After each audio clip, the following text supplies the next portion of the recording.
আসসালামু আলাইকুম। প্রফুল্ল সফটওয়্যার পক্ষ থেকে আমি মোহাম্মদ আসাদুল্লাহ গালিব সবাইকে আন্তরিক শুভেচ্ছা ও অভিনন্দন জানাচ্ছি। আজকে সিএসএস কোর্সের 33তম পর্ব নিয়ে আপনাদের মাঝে হাজির হয়েছি। তো যারা পিছনের পর্বগুলো মিস করেছেন আমাদের চ্যানেলে ঢুকে পিছনের পর্বগুলো দেখে নিতে পারেন। তো চলেন আমরা আমাদের আলোচনা শুরু করি। তো আজকের পর্বে আমি সিএসএস বক্স সাইজিং নিয়ে আলোচনা করব। তো আজকের পর্বটি একটু ছোট হবে কিন্তু পর্বটি খুবই গুরুত্বপূর্ণ। তো ব্রাউজারে মূলত যা দেখতেছি এটা মূলত গত পর্বের ক্লাস অর্থাৎ সিএসএস ইমেজ গ্যালারি নিয়ে আলোচনা করেছিলাম।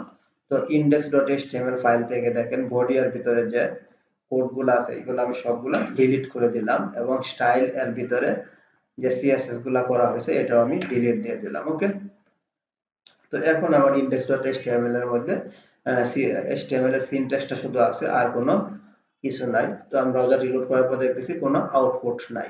ওকে, তো আমি CSS বক্স সাইজিংটা বোঝানোর জন্য এখানে আমি দুইটা ডিভ নিচ্ছি। দেখেন ডিভ, প্রথমটার একটা ক্লাস নিতেছি। তো ক্লাসের নাম দিব আমি div_1। ওকে, তো আমি আরেকটা ডিভ নিচ্ছি, এটার নাম দিলাম div_2। এখন আমি দুইটা ডিভের দুইটা স্টাইল ব্যাকগ্রাউন্ড দেব, অর্থাৎ দুইটা ডিভ যে আমাদের দুই রকম হয়েছে কিনা সেটা বোঝানোর জন্য। তো আমি প্রথমে নিচ্ছি ডিভ এলিমেন্ট, তারপরে ডট দেওয়ার পর যেহেতু আমি ক্লাস নিছি এই জন্য মূলত ডট আর ক্লাসের নাম div_1। ওকে, এটা দিলাম। দেওয়ার পরে এখানে জাস্ট আমি একটা ব্যাকগ্রাউন্ড ইউজ করতেছি, যে ব্যাকগ্রাউন্ড ব্লু। ওকে, তারপরে এটার একটা ওয়াইড নিতেছি। তো ওয়াইডের মধ্যে আমি বলতেছি 350 পিক্সেল। ওকে, আর একটা হাইট ইউজ করতেছি, যে হাইট 150 পিক্সেল। এখন আমি কন্ট্রোল এস দিয়ে সেভ করলাম। সেভ করার পর যদি ব্রাউজারটা রিলোড করি তাহলে আমরা দেখতেছি আমাদের একটা বক্স ঠিকঠাক ভাবে কাজ করছে। তো আমি এই সেম জিনিসটাই কপি করতেছি। দেখেন আমি কপি করলাম, কপি করে নিচে পেস্ট করে দিলাম। এখন জাস্ট আমি ক্লাসের নামটা চেঞ্জ করে দেব, অর্থাৎ আমাদের নিচের ক্লাসটা div_2 এটা দিয়ে দিলাম এবং এটার ব্যাকগ্রাউন্ড ব্লুটা আমি চেঞ্জ করে এখন দিচ্ছি গ্রিন। ওকে, গ্রিন দিলাম। দেখেন গ্রিন দিয়ে আমি সেভ করলাম কন্ট্রোল এস দিয়ে। সেভ করার পরে এখন যদি আমি ব্রাউজার রিলোড করি তাহলে দেখতেছি আমাদের দুইটা বক্স, দেখেন দুইটার ওয়াইড এই 350 পিক্সেল এবং হাইট 200, হাইট হলো 150 পিক্সেল। তো দুইটাই সমান আছে। এখন আমি প্রথমটার মধ্যে একটা বর্ডার ইউজ করব। তো বর্ডার ইউজ করলে আমরা বুঝতে পারবো যে যখনই একটা বর্ডার ইউজ করব প্রথম বক্সটার ওয়াইডটা মূলত বাড়বে। যেমন আমি এখানে একটা বর্ডার ইউজ করতেছি। দেখেন বর্ডারের মধ্যে আমি বলতেছি মনে করেন 10 পিক্সেল দিলাম, 10 পিক্সেল ওয়াইড, আর এটার স্টাইল হবে সলিড, আর এটার কালার দিলাম মনে করেন রেড। ওকে, কন্ট্রোল এস দিয়ে আমি সেভ করলাম।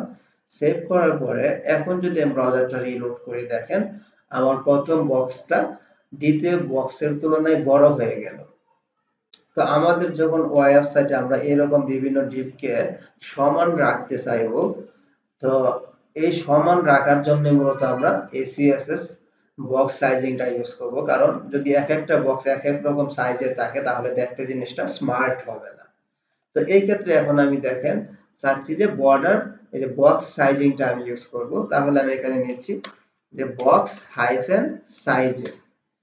বক্স হাইফেন সাইজিং এর মধ্যে আমি কি বলবো, যে বর্ডার বক্স। ওকে, এখানে আমি বলবো বর্ডার বক্স, অর্থাৎ এটা হলো আমাদের প্রপার্টি আর এটা হলো প্রপার্টি ভ্যালু। ওকে, আমি কন্ট্রোল এস দিয়ে এখন সেভ করলাম। সেভ করার পরে এখন যদি আমি ব্রাউজারটা রিলোড করি দেখেন আমার দুইটা বক্স সমান হয়ে গেল। অর্থাৎ এই যে আমাদের যে একটা বর্ডার নিয়েছি এই বর্ডারটা মূলত বক্সের ভিতর দিকে নিয়ে নিল। তো এটাই হলো মূলত এই যে বর্ডার বক্স সাইজিং এর কাজ, মূলত বক্স সাইজিং। তো বক্স সাইজিং এর মধ্যে আমরা জাস্ট বলে দেব বর্ডার বক্স।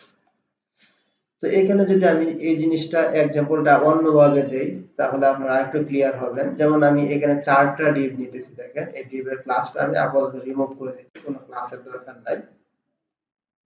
জাস্ট আমি 4টা ডিভ নিলাম। দেখেন 4টা ডিভ নেওয়ার পরে এখন আমি এটার ওয়াইড ইউজ করব, অর্থাৎ আমি পুরো ডিসপ্লেটাকে 100% কল্পনা করব। তো 100% যদি কল্পনা করি তাহলে 4টা ডিভকে আমি 25% করে দেব, তাহলে আমার 100% ফিল আপ হয়ে যাবে। তাহলে আমি ওয়াইড বলতেছি কি 25%। দেখেন 25%। এখন আমি এই যে বর্ডারটা মনে করেন এটা আমি কমেন্টে রাখলাম এবং বক্স সাইজিং এটাও কমেন্টে রাখলাম, আর নিচের এটা আমি আপাতত ডিলিট দিয়ে দিচ্ছি। তাহলে আমি কি করলাম, আর এখানে দেখেন আমার যেহেতু ক্লাস নাই, জাস্ট ডিভ এলিমেন্ট, ওকে, ডিভ এলিমেন্টটা ধরলাম। তাহলে এখানে দেখেন আমার সাইডটা ডিভ নিলাম, সাইডটা ডিভের মধ্যে আমি বলতেছি যে ডিভের ব্যাকগ্রাউন্ড কালার হবে ব্লু, আর এটার হোয়াইট হবে কি 25%, হাইট হলো 150 পিক্সেল। এখন আমি কন্ট্রোল এস দিয়ে দেখেন সেভ করলাম। সেভ করার পর যদি ব্রাউজার রিলোড করি, আমার সাইডটা বক্স মূলত হয়েছে, কিন্তু যেহেতু ব্যাকগ্রাউন্ড কালার একই, এজন্য মূলত পুরোটাই একটা বোঝা যাইতেছে। এখন আমি যেটা করব, এটা ফ্লট লেফট ইউজ করব, তাহলে আমার পাশাপাশি চলে আসবে। দেখেন আমি এখানে ইউজ করতেছি ফ্লট লেফট।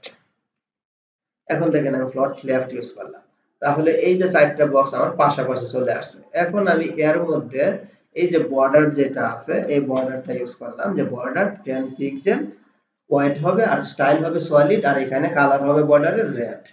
এখন আমি এইটা দেওয়ার পরে যেটা হবে, যেহেতু আমার এখানে 100% আমি 25% করে নিয়েছি এবং 10 পিক্সেল বর্ডার দেওয়ার কারণে আমার একটা বক্স নিচের দিকে চলে আসবে। দেখেন এই যে তিনটা বক্স উপরে ধরছে আর একটা নিচের দিকে চলে আসছে, কারণ আমার এখানে দেখেন প্রতিটা বক্সের সাথে সে 10 পিক্সেল করে একটা বর্ডার নিয়ে নিয়েছে, যার জন্য আমার এই যে টোটাল যে একটা সাইজ হোয়াইট ছিল 25%, সেটা মূলত আর এখন এখানে নাই, অনেক বেশি হয়ে গেছে। তো এই ক্ষেত্রে এখন আমি কি করব, এই যে আমাদের নিচের যেটা আছে বক্স সাইজিং, এটা আমি কমেন্টটা রিমুভ করে দিলাম, বলে দিলাম যে বক্স সাইজিং ইকুয়াল কি বর্ডার বক্স। এখন আমি এটা ইউজ করলে সে মূলত এই যে আমাদের যে বর্ডারটা আছে সেটা প্রতিটা বক্সের ভিতর দিকে নিয়ে নেবে, তখন আমার এটা এক লাইনে চলে আসবে। দেখেন আমি ব্রাউজার রিলোড করলাম, করার সাথে সাথে আমার এক লাইনে চলে আসছে। তো এইভাবে মূলত আমাদের কোনো একটা বক্সকে সমান রাখার জন্য, অথবা যেই মেজারমেন্ট আমি রাখতে চাইতেছি সেই মেজারমেন্টে রাখার জন্য আমরা বক্স সাইজিংটা ইউজ করব। আশা করি দুইটা এক্সাম্পল দেওয়ার পরে আপনারা জিনিসটা ক্লিয়ারলি বুঝতে পারছেন। তো আজকের পর্বটি এখানেই শেষ করব। পর্বটি ভালো লেগে থাকলে অবশ্যই লাইক, কমেন্ট এবং শেয়ার করবেন। তো সবাই ভালো থাকেন, সুস্থ থাকেন, এই কারণে বিদায় নিচ্ছি। আল্লাহ হাফিজ।